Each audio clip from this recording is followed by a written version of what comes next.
명륜중앙교회 성도 여러분, 안녕하세요. 오늘은 사순절 묵상 두 번째 시간을 갖게 됩니다.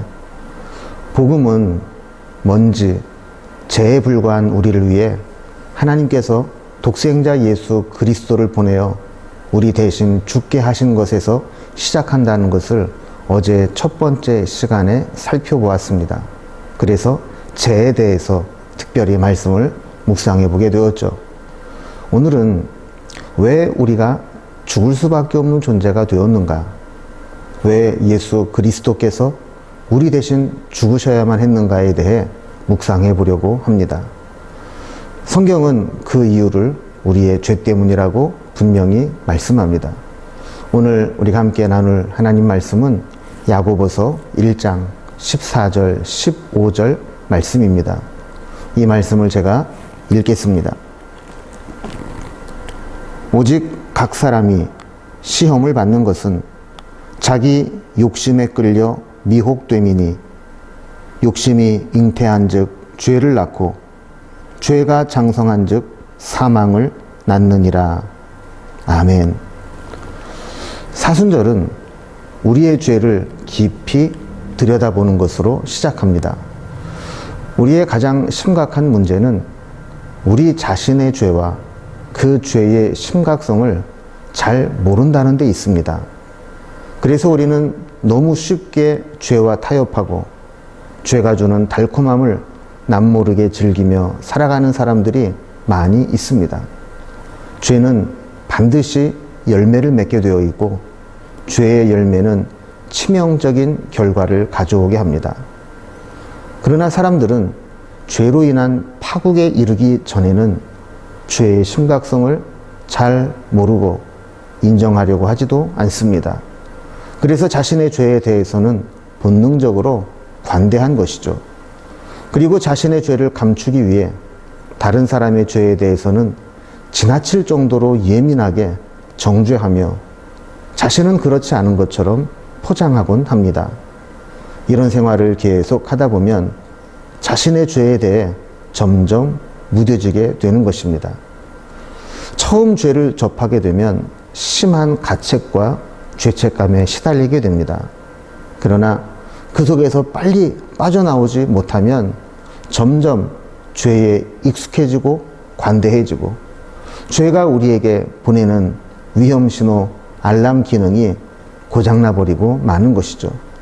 그래서 얼마 전까지만 하더라도 심각한 죄라고 생각했던 것들이 어느 순간 이 정도야 하면서 아무것도 아닌 것처럼 여겨지기도 합니다. 죄는 처음부터 욕심에서 생겨났습니다.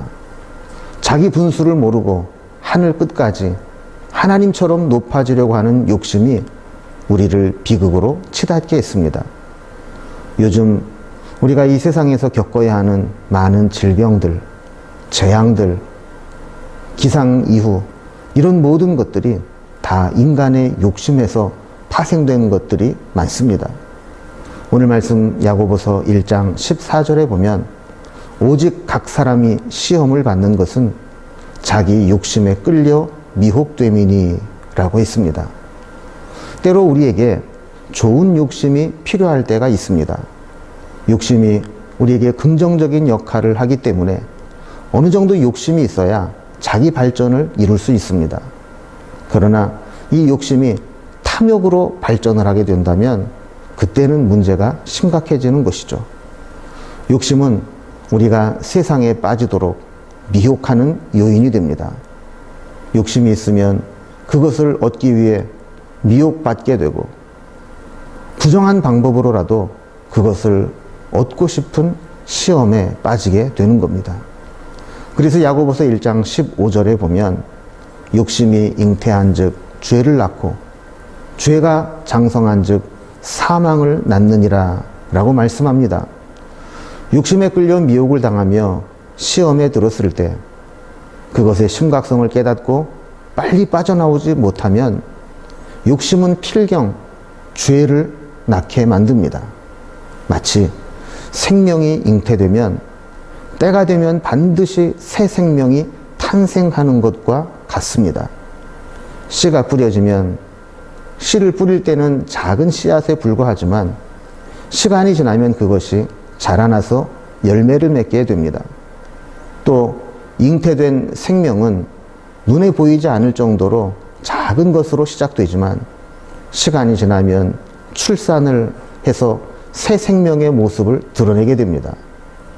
이렇게 태어난 생명은 출산하고 싹이 난 것으로 끝나지 않습니다. 점점 자라나게 되어 있습니다.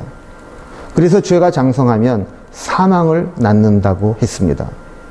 문제는 누구도 스스로 죄의 사슬을 끊고 나올 수 없다는 것입니다.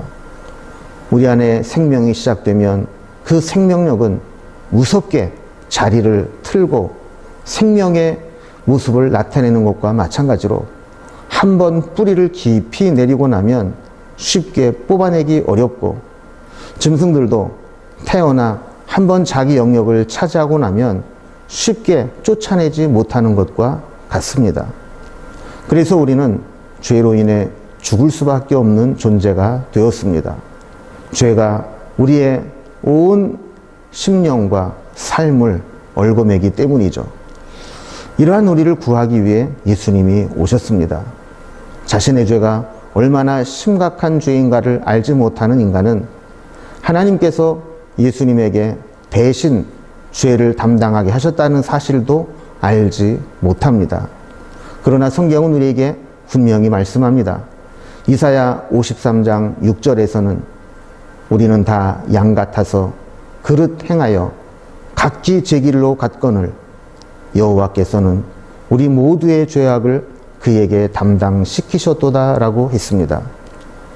그리고 에베소서 2장 1절에 보면 그는 허물과 죄로 죽었던 너희를 살리셨도다라고 했습니다.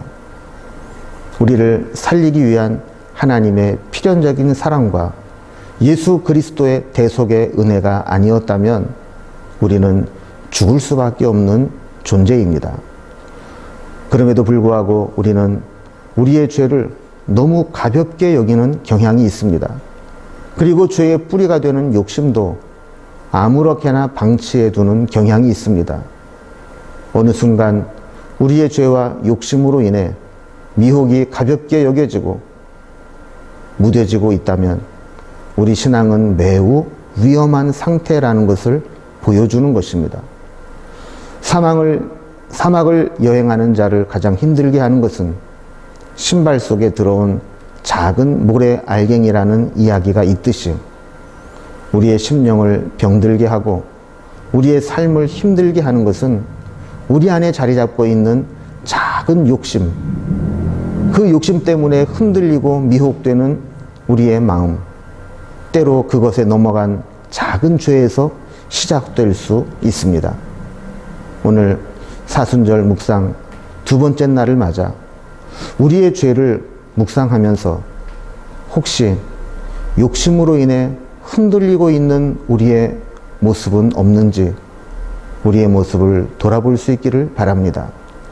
특별히 사순절 기간을 보내면서 우리 안에 깊이 감추어졌던 죄들을 우리가 직접 대면하여 만날 수 있는 기회가 되기를 바랍니다.